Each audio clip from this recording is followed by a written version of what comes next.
Welcome to RHI's Sociable City interviews, where we meet with global thought leaders on nightlife and the social economy. Today, we are joined by Ricky Bearden, a seasoned law enforcement leader with over 16 years of experience, currently serving as commander of the Central Precinct for the Metropolitan Nashville Police Department. This role involves applying core leadership principles in a diverse environment while addressing the needs of both personnel and the community. Well, hello there, Commander. So thankful that you're taking the time to meet with me today. Oh, thanks for having me, Jim. So please just start with a little bit of your background and what your current role is. Okay, I'm Commander Ricky Bearden. I had the pleasure of overseeing Central Precinct, which is located in downtown Nashville. We're the smallest geographical precinct within Davidson County. We currently cover 3.5 square miles. We pretty much explain it as the inner loop of the interstate downtown. We have all major venues in Nashville. We also have the historic Broadway, where, I mean, since COVID has exploded. So every Friday and Saturday night, we have over 200,000 people who visit our downtown corridor, which makes downtown along the fourth or fifth largest city in the state of Tennessee. Oh my goodness. I had heard from one of your police officers that I did a tour with that you have like 30,000 people on Broadway at any one time, but seems like you ex expanded that number. Well, that's Yes, pretty. when you think of Broadway, that's a fair number, but when you think of the 3.5 square miles, it actually grows. Oh, okay. All right. I know that when I did the tour, I saw the some of your officers walking around with entertainment unit on the back of their shirts. So tell me a little bit about that unit and how it evolved. Yeah, great question. Well, prior to Chief Drake being appointed to Chief of Police here in Nashville, he actually served in my position as the commander, and I had the privilege of serving as his community coordinator during that time. And during that time, actually, we attended a number of your conferences, and we saw the work that Austin, Texas was doing one year. I want to say it was 2016, 2017 that we actually visited Austin, Texas, and we saw Mhm. that they had dedicated individuals working within their entertainment district down there. And that's something Chief Drake quickly implemented when he came back. But at that time, he only had six officers and a sergeant to actually dedicate to Broadway. But once becoming the chief, he quickly bumped that number up. We actually now have one lieutenant, six sergeants, and 30 officers that work Thursday evenings through Monday mornings in our downtown corridor. Hmm. So obviously that was a great expansion of the number of police working at night. What were some of the issues that led you to form this unit and then to do this kind of shift? Well, actually, right around COVID, we actually had to dedicate officers to work out downtown corridor due to the rules and ordinance that was put in place due to COVID. And once COVID pretty much dialed down, we saw an explosion of tourists coming to Nashville. Hmm. And at that time, we actually had officers working in an overtime capacity. So anywhere from homicide detectives, youth service detectives, traffic officers, they were actually being what we consider mandated to work a Friday and Saturday night downtown. But what we quickly learned the importance of not just having visibility downtown, we wanted officers to be invested in what occurred downtown and build those relationships with our bar owners and other stakeholders in the downtown corridor to actually be able to solve problems in real time.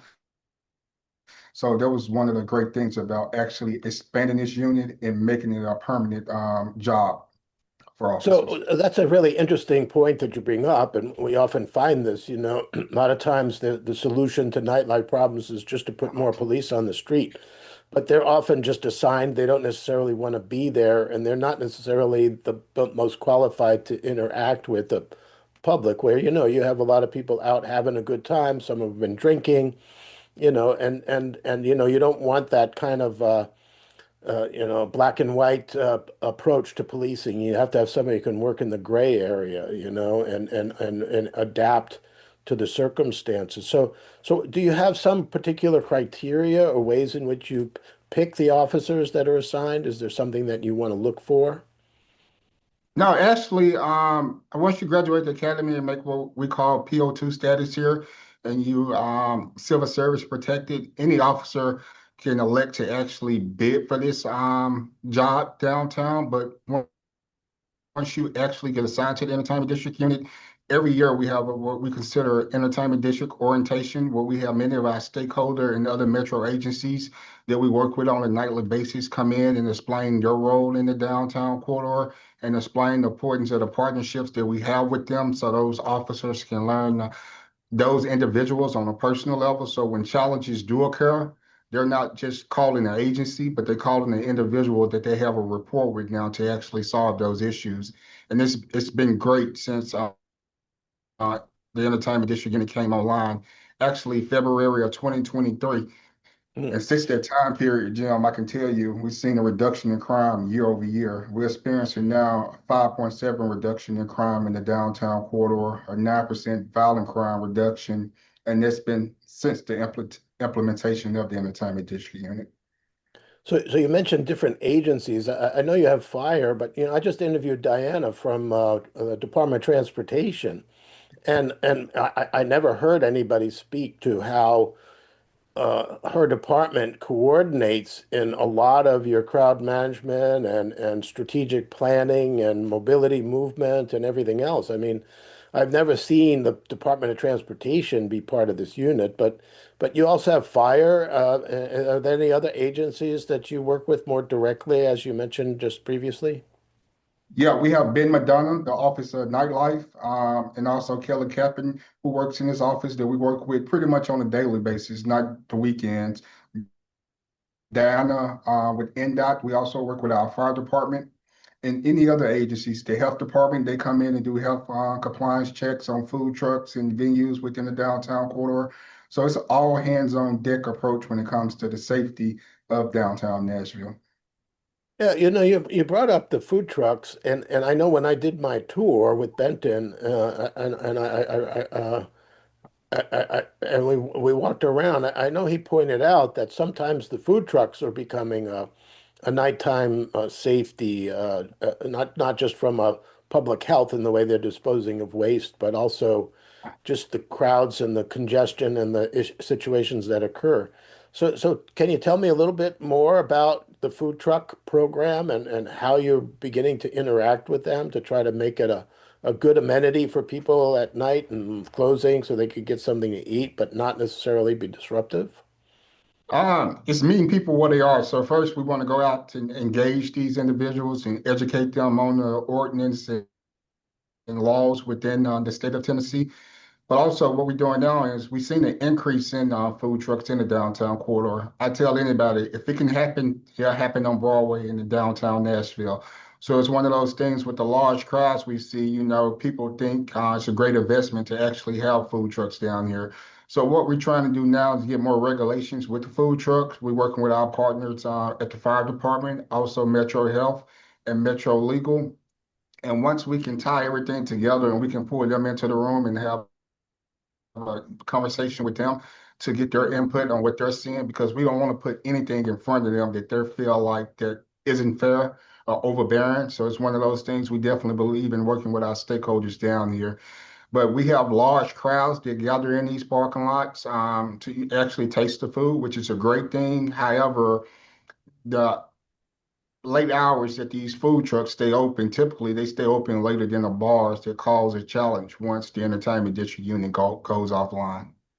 Hmm.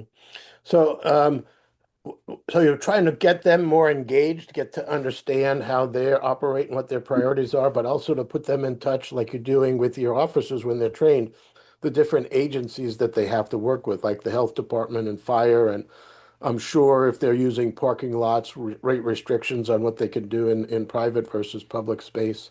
So it seems like that's another area that you're working on improving, but it basically seems it's based upon this interaction.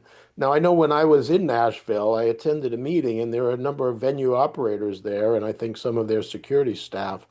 And it seemed like a productive dialogue where alcohol regulation came and spoke, a city council member spoke, you spoke from a police perspective. And I understand these kind of interactions occur on a fairly regular basis between the venue operators and the different entities that oversee compliance. Yes, sir. We actually hold, that's a monthly meeting that we hold with the district. So all stakeholders within the downtown corridor, they're welcome to attend those meetings, rather just to give monthly updates on what's going on, hear about crime numbers, the challenges, the successes that we send in the downtown corridor. If they have any issues that they want to address or bring to our attention, we can actually have those conversations in that arena to actually solve those problems in real time before those problems tend to expand. Hmm. Now, is there any kind of formal training that you do with security? I know that some cities you have active shooter training, kind of talk about a response and EMS procedures if somebody has been injured in the venue and crime scene preservation, things that really are not typically what a lot of people would think about, but they're certainly critical in the moment, where you have a situation like that occurring. Is that some kind of training that you do for the security staff as well?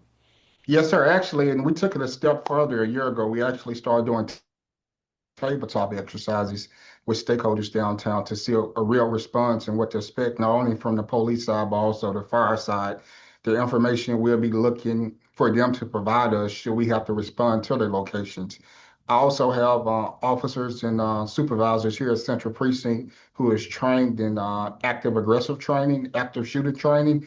So these officers and sergeants pretty much on a weekly, monthly basis go out to various locations with the downtown and actually put on training at these locations and walk them through the expectations they should expect from their police department and also what we expect for them in case we have one of these unfortunate incidents. Yeah, no, I've interviewed Lorraine and Josh from the Safe Bar program, which I think is another interesting and important aspect of kind of a safe nightlife. And I know that Nashville, some people think it's a good thing, some people don't, where it's like a destination for bachelorette parties.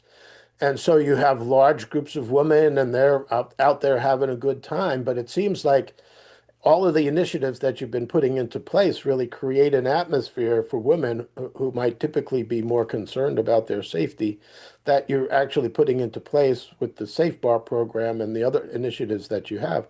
So how have you seen the Safe Bar program working and how well do you think the venues are receiving it? And do you think it's been having an effect? Yeah, Jim, a little over a year ago, I actually invited Lorraine to the meeting that you was able to attend during your visit here in Nashville, and she was able to speak about the importance of Safe Bar and what they have to offer. At that time, we only had two bars along the stretch of Broadway actually Safe Bar certified. Since then, we have over 30 bars along Broadway that's Safe Bar certified. So once you get an individual into a room and be able to have a conversation instead of just sending an email or a text or phone call to explain the benefits of a program such as Safe Bar, they quickly jumped on board to take advantage of their training, and I think it's very important. I think at one point we was the number one destination for bachelorette parties. So when we see the number of women who visit our city, we want to ensure their safety and make sure that they arrive back to their destination in a safe manner. So any measures that we can put into place, not only as an agency, but as a city to ensure that we'll definitely work with stakeholders to accomplish. Hmm. Okay. And you brought up COVID, and you said that after COVID, because there's a lot of cities where COVID actually has destroyed some of their nightlife districts, because people have kind of left that downtown experience. But it seems to me, like you said, that that's the opposite for you, that your population of people going out has actually grown and expanded. Do you see any? I know that some cases, especially with young men who were kind of isolated during that COVID period, they're still not socially adept at navigating, interaction in public space. And so we've seen some reports of the kinds of situations that occur because of that. But how has COVID impacted besides the growth in the terms of numbers, but Are there any behavioral issues or changes in ways in which people are socializing or drinking or acting? It's funny you say behavior issues, Jim. I tell people all the time, here in downtown Nashville, we don't have a crime problem. We do have a behavior problem. And I'll be Mm. completely honest and transparent with that. From Riverfront to Fifth Avenue, we have nothing but bars along Broadway. I believe this year alone, we issued over 50 liquor licenses within a 2 mile radius in downtown. So with that, over intoxication, public intoxication, disorderly conduct are some of our top arrests here in the downtown quarter. And it's one of those things, and we want to protect people from themselves at times, not, harming other individuals. But we see individuals get intoxicated to the point where they're about to black out. So if we're not able to reunite you with your party, with your group, or you're not able to let us know what hotel that you might be staying in during your time here in Nashville or Airbnb, unfortunately, I mean, I'd rather see you, sleeping it off in a jail cell versus you becoming the victim of something worse occurring to you. So it's one of those things that I tell my officers to remain vigilant. But one thing we do is we engage, educate before any enforcement in downtown. So we want people to come to our city to have a great time, but we also want people to treat our city with the respect that we're giving them as well. Well, of course, it's known as a music city. In fact, it has that as its domain. But what makes Nashville a music city, and what role do you think police and public safety play in emphasizing that kind of name? Great question. When you think of Music City, you have to think of live music here, especially not only downtown. We have downtown, but you have great staples throughout Davidson County where, many of our top artists have actually performed it and got their start from. So it's one of those things, people not trying to reinvent the wheel. They think it'll be a great start for them as well. So they actually come into Nashville looking for a big break. We have Music Row, where we have a number of record labels here in the right outside in Midtown in Nashville. And another thing, we have what we call street performers. A lot of our top music artists got a break actually just performing on the streets here in Nashville. So we have many people coming to town looking for their big break. And honestly, you have many of those individuals now who's working in hospitality until they can get a break. So it's one of those things, just how we work together, not only as police but as a city. We're already building those relationships with those individuals. A great relationship I know Chief Drake has with Garth Brooks. Great working relationship. So one of the things Garth Brooks did when he actually opened his bar on Broadway, Friends in Low Places. He committed to building a police substation right next to it Mhm. and paid for everything, which has been a great benefit not only to the police department but NDOT as well. Yeah, I visited that. It was really cool that you have that kind of dedicated space so close to the action.